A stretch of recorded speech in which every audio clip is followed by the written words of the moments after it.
It rained non-stop for the third hour in a row, leaving long trails of water on the windshield of the ambulance, as if the city itself were weeping.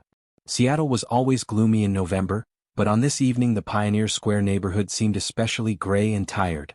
Rachel Davis, with her 6th year on board in emergency medicine, was no longer surprised by homeless people with burns, teenagers with overdoses, or drunks with stab wounds. But something about this call was immediately alarming. The dispatcher's voice wasn't just agitated, it was shaking. Teenager. Stab wound to the chest. No pulse. Confirmed shooting. Scene is clear. Repeat, scene is clear. The ambulance raced through the evening traffic, wiggling between wet cabs and slow-moving buses. Street 3rd was nearly paralyzed. A wrecked pickup truck stood at the intersection, its emergency lights flashing in unison with the rhythm of its pulse. The driver was cursing under his breath, but Rachel couldn't hear him. She ran through the possible scenarios in her head. Airway obstruction, massive bleeding, lung damage. Each point brought her closer to a decision that had no margin for error.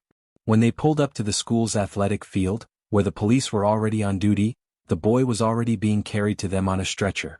His shoulder was shot, but the main wound was below his collarbone, just left of center. Blood rushed through his stained t-shirt right into the dirt beneath him. His face was white, his lips blue, his eyes closed. Rachel glimpsed at the monitor, no pulse. The assistant was already trying to apply pressure to her chest, but each push was futile. The doctor was stuck in traffic, she already knew that. The radio was silent. The rain was pelting the roof, and the interior of the car seemed darker than the outside. The light from the ceiling lamp trembled as if afraid to look. The boy was no more than 12.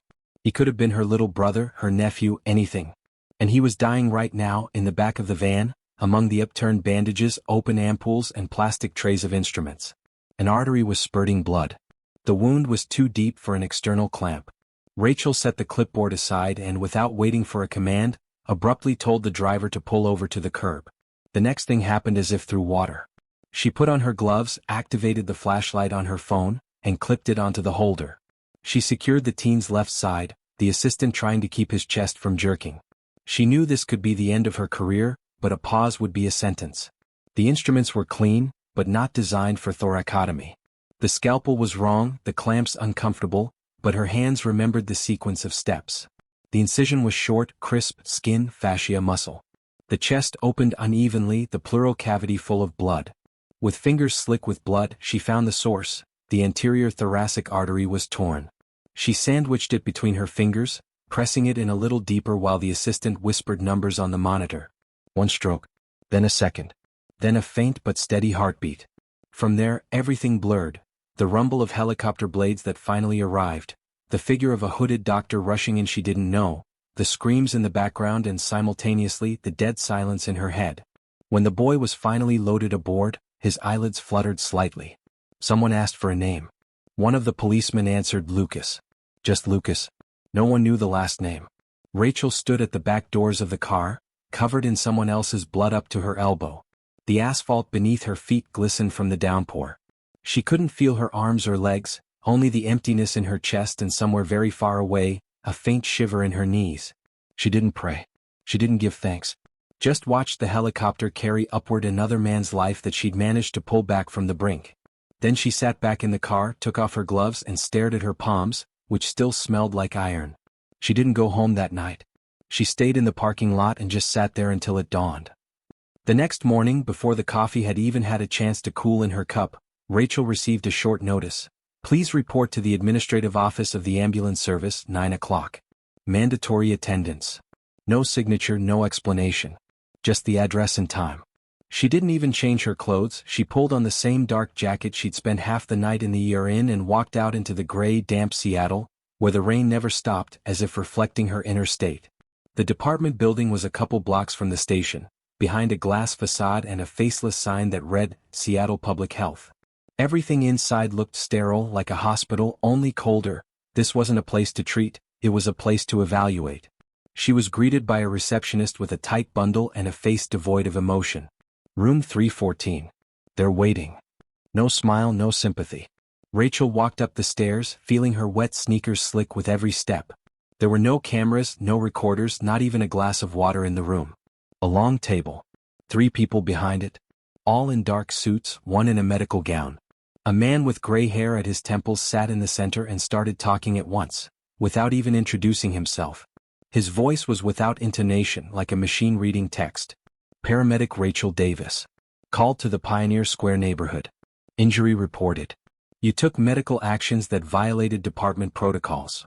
Rachel tried to say something, but he continued. According to our records, you independently performed an unauthorized cavity intervention without being properly licensed to do so. This is considered an abuse of authority and a violation of the terms of your professional accreditation. There were 2 men and 1 woman sitting at the table. The woman was probably from the legal department. She had a thin folder in front of her that she had never opened. The second man was younger, with a frozen expression on his face, as if trying not to show fear or involvement. The third man had a ring glinting on his hand, a massive, gold-crested ring with a blue stone embedded in it. He twirled it as if out of habit, and each twist gave a flash of light reflecting off the glass table. The gesture, for some reason, crashed into Rachel's mind. The conversation didn't last long. They didn't ask questions. They didn't ask for explanations. They recorded that the baby had survived, but added that the intervention was uncoordinated and potentially jeopardized not only the patient but also the reputation of the service. The wording followed at the end, "You are relieved of duty from this point onwards. Your dismissal is effective immediately. There are no appeal rights under internal procedures. Materials will be forwarded to the licensing board." She didn't argue. She didn't yell. She just sat there, listening while the words poured in like rain outside the window, cold, endless, indifferent. As she signed the papers, she noticed how the lawyer still hadn't looked her in the eye once. One of the men quietly thanked her for her service as if at a funeral. Then a guard, not menacing, just uniformed, offered to escort her to the exit. She declined. Outside it was the same. Rain, concrete, cars, a life that didn't know that one man had just lost what he'd been walking toward for years. Colleagues didn't call. Only one shift nurse sent a short message, "Sorry. We didn't know it would be like this." The others were silent. Some weren't supportive, some were afraid. Rachel walked home, unable to feel her legs or her back, as if her body had become separated from her. She passed the coffee shop where she usually got her latte, but she didn't stop. Her ears were buzzing. She remembered the boy. How he'd looked. How the skin on his chest under her fingers was cold, but her heart still hammered. She knew she'd saved him. That much was obvious. As was the fact that no one else wanted to see her in uniform. As she reached home, the phone rang in her pocket. An unknown number. She didn't answer it. She left the key in the door without locking it and sat straight down on the floor against the wall, dropping her backpack. Her wet hair stuck to her face. She wiped them off with the back of her hand and suddenly noticed that there was still blood on the cuff of her jacket. Someone else's blood, a child's blood. She didn't know what to do next. She didn't know where to start. All she could do now was breathe. It's been 3 days. Rachel hadn't left the apartment. She put her phone on silent, didn't answer her mail, didn't turn on the TV. The neighbors behind the wall didn't even seem to notice that the person behind that door had experienced the collapse of an entire life. But one rainy morning, with the murmur of water outside her window, Rachel did turn on the TV, just to hear someone's voice. The channel was a news channel, another morning show with banal anchoring and familiar intonations. Suddenly, between the topics of transportation reform and the school teachers' strike, the announcer announced, "Tonight, it's been reported that State Senator Greg Walker's son was shot in the Pioneer Square area.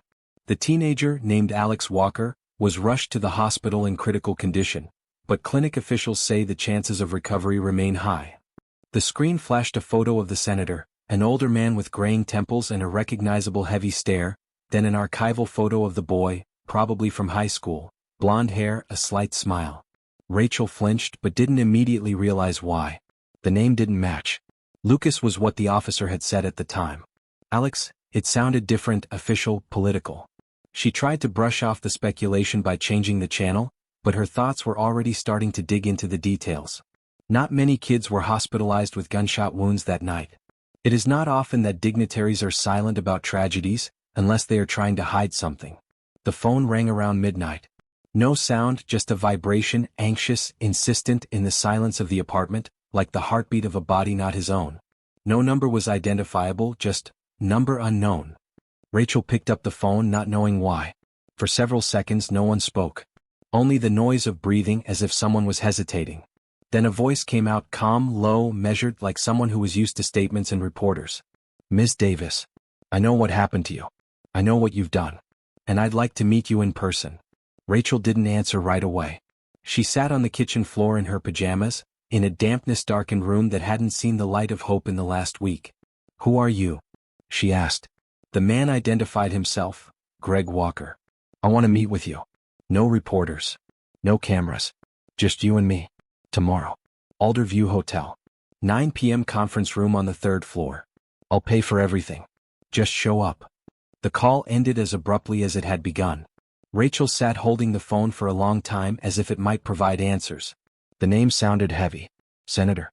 One of the most powerful in the state. A man who had spoken out harshly on health care, budgets, reform. A politician who's been criticized for distancing himself from ordinary people. Suddenly, he wants to meet with a paramedic who was fired for misconduct. What? The next day, Rachel stayed up until almost dawn. She didn't know whether to go. Could be a trick. It could be some kind of PR stunt or worse, an attempt to silence her. She scoured the internet for anything she could find on Greg Walker. Old articles, photos from rallies, clips of his speeches, firm, confident, unapologetic. The only mention of family: wife died a few years ago, son left. Alex. She arrived at the hotel at 10 to 9 sharp. The building stood on the edge of town among car washes and old motels. Nothing ostentatious. Just the logo glowing dimly on the facade. Inside it smelled of coffee and cheap air fresheners. The conference room was unexpectedly cozy, wood paneling, curtains on the windows, dim lights. He was already there. He was standing at the window with his back turned, in a dark coat, jacket off and sleeves rolled up. He looked different than he did on the screen. Tired, lost, but there was still a habit of power in his posture. He didn't turn around right away. Only when he heard her enter did he turn and look at her. At that moment, the entire space between them was filled with a tension that was impossible to describe. He stepped closer but not too close. There were no papers or gifts in his hands. Only a look, direct, heavy, grateful and yet anxious at the same time. He uttered, "I should have found you myself. And told you everything without intermediaries." Rachel, still not realizing who was in front of her, suddenly felt that it wasn't just gratitude. There was something more in that look. A mystery. A hint that the story was far from over. Senator Walker invited her into the same room where they had met yesterday, only now the room looked different, as if it had been prepared in advance. There was a tray of water and fruit on the table, an air purifier running quietly in the corner, and the chairs were turned toward each other as if waiting for a frank conversation. He had not come alone. With him was a boy, the same one Rachel had delivered from Pioneer Square, only now in a warm gray sweatshirt, with a bandaged shoulder and a curious expression in his eyes. His hair was a little lighter than she remembered and his face less pale, but he looked like he had already learned a lot about the fragility of life. He walked over on his own without a word and sat down at a low coffee table. A box of pencils and a sheet of paper lay before him. Rachel only stared.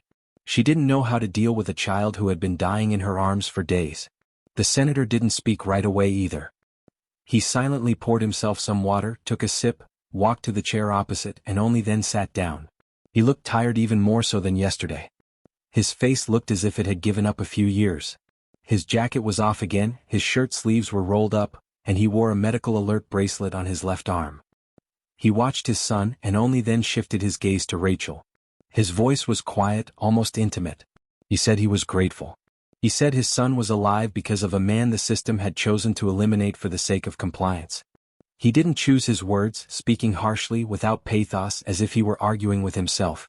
Then he lowered his eyes and added that the truth about that night would never become public. Too much is at stake: careers, reputations, political alliances. Everything hangs in the balance, and if it came out that his son's rescue was the result of illegal interference, the consequences could be devastating. He offered compensation, a large one. He also hinted that he could help disappear for a while. A chance to rest, to recuperate. Quietly, in one of the houses on the coast. He was sincere. In his own way. Not as a politician but as a father willing to pay the price of silence. As he spoke, the boy finished his drawing. He walked over and handed the sheet to Rachel. On it was the figure of a woman with short hair and wearing a blue uniform. Above the heart was a red circle drawn in a jagged line. To the right was a car that looked like an ambulance. Underneath the drawing in neat letters was written, "This ant held my heart."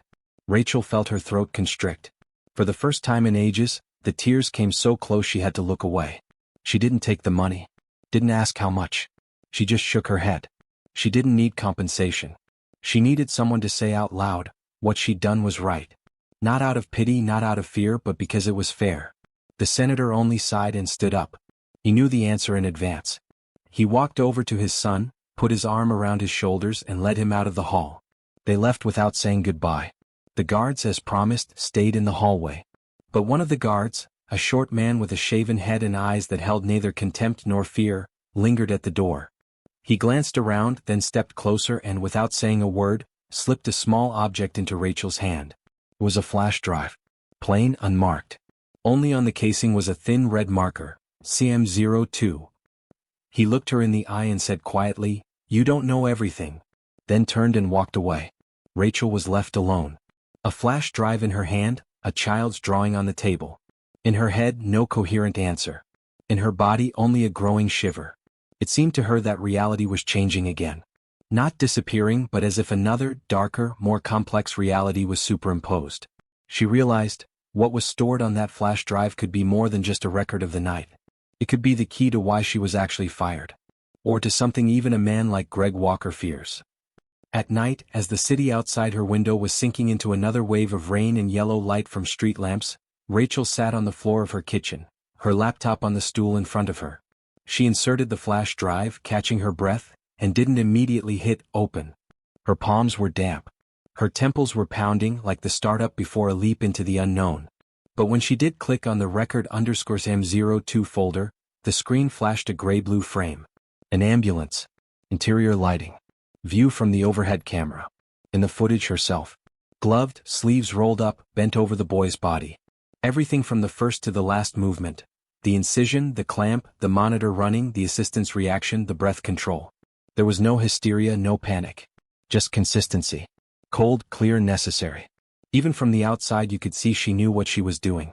At the end, the faint movement of the baby's chest, the rhythm on the monitor, and that very relief flashes in her eyes. Alive. But the second folder on the flash drive was far more important. Admin undersrugs. Correspondence between the ambulance department and the mayor's legal department.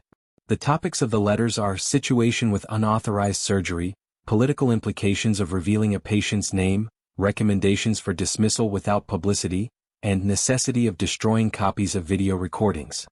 The last letter was signed by the deputy head of the department and contained a phrase that made Rachel go cold. It is important to prevent this story from being used for political or public purposes.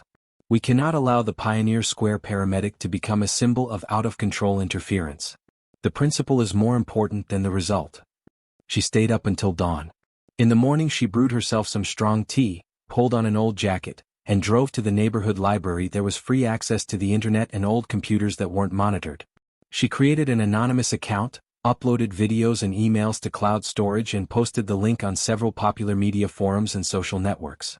The subject of the post was simple, a record that wanted to be destroyed. A paramedic saves a child in the back of a car. And then she gets fired. 2 hours passed, and it exploded.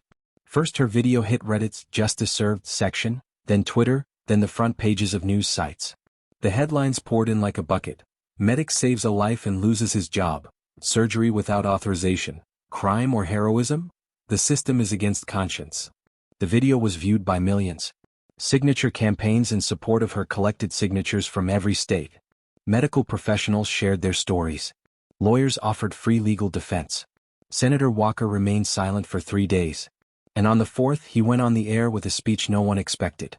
He stood in the hall of City Hall, no teleprompter, no flag behind his back. He looked tired, but for the first time there was no political rhetoric in his voice.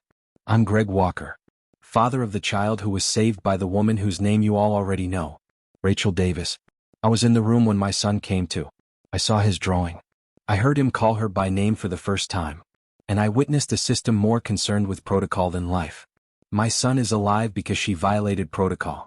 And if anyone should be punished for that, it's not her. Finally, he held up a piece of paper and said, I am filing a bill called the Davis Bill, an act to protect the right of healthcare providers to act in an emergency if delay is life-threatening. No longer should any paramedic have to choose between their conscience and their career. The bill passed swiftly, a rarity in America. The public demanded change. And on the day the president signed the Davis Bill, a ceremony was held in Washington, D.C., to which Rachel was invited. She stood on a stage in a high-ceilinged hall, a hall where senators usually sit, but now applauded her. She didn't know how to act, she didn't like the lights, the cameras, the flashes. But when the announcer announced, "Rachel Davis is the person who has empowered thousands of physicians across the country to do what their hearts tell them to do," the room got really quiet. And that's when, from the back of the auditorium, a boy walked to the stage. Lucas. In a gray jacket, with disheveled hair and trembling hands. He was holding a bouquet of simple wildflowers. He walked up the steps and held them out to her. And she, bending down, took the bouquet as she had taken his heart that night. The camera slowly pulled away. And on the screen remained the figure of a woman holding flowers, against the background of the hall, where before they spoke only about politics. Now it was about courage. Dear viewers, thank you for being with us. Subscribe to the channel, like us, and be sure to write in the comments what you think of this story. Don't forget to click on the bell, so you don't miss new interesting stories. See you soon.